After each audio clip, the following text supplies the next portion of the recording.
বিসমিল্লাহির রহমানির রহিম। আসসালামু আলাইকুম। আমি জাকিয়া সুলতানা, দেখছেন জাকিয়াজ কিচেন। আজ আমি আপনাদের সঙ্গে ঈদ স্পেশাল একটি রেসিপি শেয়ার করব। জি দর্শক, রেসিপিটা হচ্ছে বিফ ভিন্ডালু। আসুন এটি বানাতে কি কি উপকরণ লাগছে আপনাদের বলে দিই। লাগছে থেতো করা রসুন, থেতো করা আদা, থেতো করা শুকনা মরিচ, আধা বাটা সরিষা এবং ভিনেগার।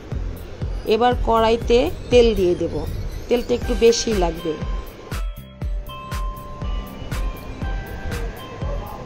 প্রথমেই দিয়ে দিচ্ছি থেতো করা রসুন 1 কাপ পরিমাণ। এরপরে দিচ্ছি দর্শক থেতো করা আদা 1 কাপ পরিমাণ।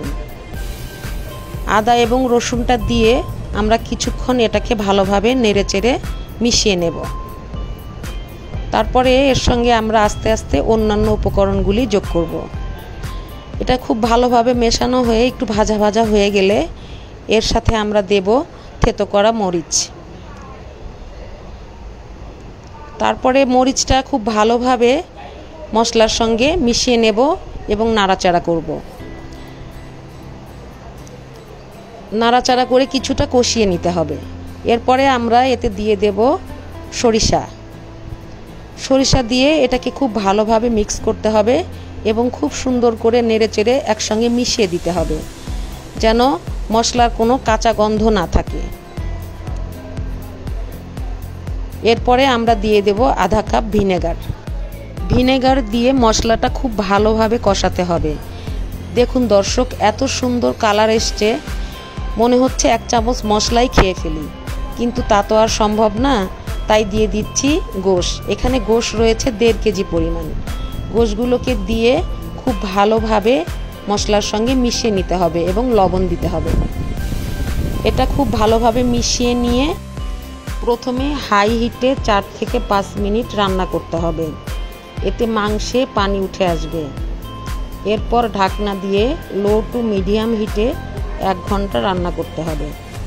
মাঝে মাঝে ঢাকনা তুলে নেড়ে দিতে হবে যাতে নিচে লেগে না যায়। এটা একটা পর্তুগিজ রেসিপি। আপনারা হয়তো খেয়াল করেছেন এই রান্নাটাতে কোনো পেঁয়াজ ব্যবহার করা হয়নি, কোনো গুঁড়ো মশলাও ব্যবহার করা হয়নি। রান্নাটি করতে তেমন কোনো ঝামেলা নেই। এই ঈদে অনায়াসে এই রান্নাটা করা যাবে। সুপ্রিয় দর্শক, আমরা যদি একটু খেয়াল করি, আমাদের চারপাশে অনেক সুবিধা বঞ্চিত দুস্থ মানুষ রয়েছে। আসুন এই ঈদে আমরা সবাই মিলে তাদের দিকে সহযোগিতার হাত বাড়িয়ে দিই এবং ঈদের আনন্দ ভাগ করে নিয়ে সবাই মিলে ঈদের আনন্দ ভাগাভাগি করে নেওয়াটার মধ্যে রয়েছে আসল আনন্দ। আপনাদের সাথে কথা বলতে বলতে রান্নাটা অনেকখানি হয়ে এসছে। দেখুন উপরে তেল ভাসতে শুরু করেছে। এর অর্থ রান্নাটা হতে আর বেশি দেরি নেই। রান্নাটিতে আমি কোনো রকম পানি ব্যবহার করিনি। আপনাদের যদি মাংস সিদ্ধ হতে সময় লাগে তাহলে অল্প একটু গরম পানি ব্যবহার করতে পারেন। এবার আমি দিয়ে দিচ্ছি 2 চামচ চিনি। চিনিটা দিয়ে ভালোভাবে মিশিয়ে নেবেন। এই রান্নাটা টক ঝাল মিষ্টি, খেতে খুবই অসাধারণ লাগবে, দুর্দান্ত।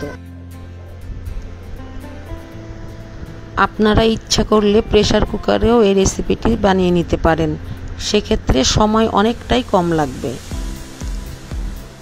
ঈদের দিনে আমরা মেয়েরা অনেক কাজকর্মে ব্যস্ত থাকি।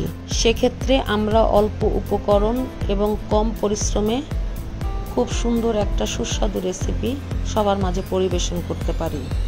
আমাদের রান্নাটি প্রায় হয়ে এসেছে। দেখুন দর্শক, কতটা লোভনীয় লাগছে দেখতে। এটা দেখতে যেমন লোভনীয়, খেতেও তেমনই সুস্বাদু। এখন এটা আমি চুলো থেকে নামিয়ে নেব এবং পরিবেশন করে আপনাদেরকে দেখাবো। আশা করি ঈদের দিন পরিবার বন্ধুবান্ধব সহ সবার সঙ্গে একসাথে রেসিপিটি উপভোগ করবেন। আমার মনে হয় সবাই আপনার প্রশংসাই করবে। দেখুন চমৎকার রেডিশ একটা কালার এসেছে। এটা আপনারা ভাত, রুটি, পরোটা, পোলাও সব কিছুর সঙ্গেই পরিবেশন করতে পারবেন। খেতে অনেক ভালো লাগবে। জাকিয়াজ কিচেন থেকে আজকের মতো বিদায়। দেখা হবে আবার নতুন রেসিপি নিয়ে ইনশাল্লাহ। ততদিন ভালো থাকুন, সুস্থ থাকুন। আল্লাহ হাফেজ।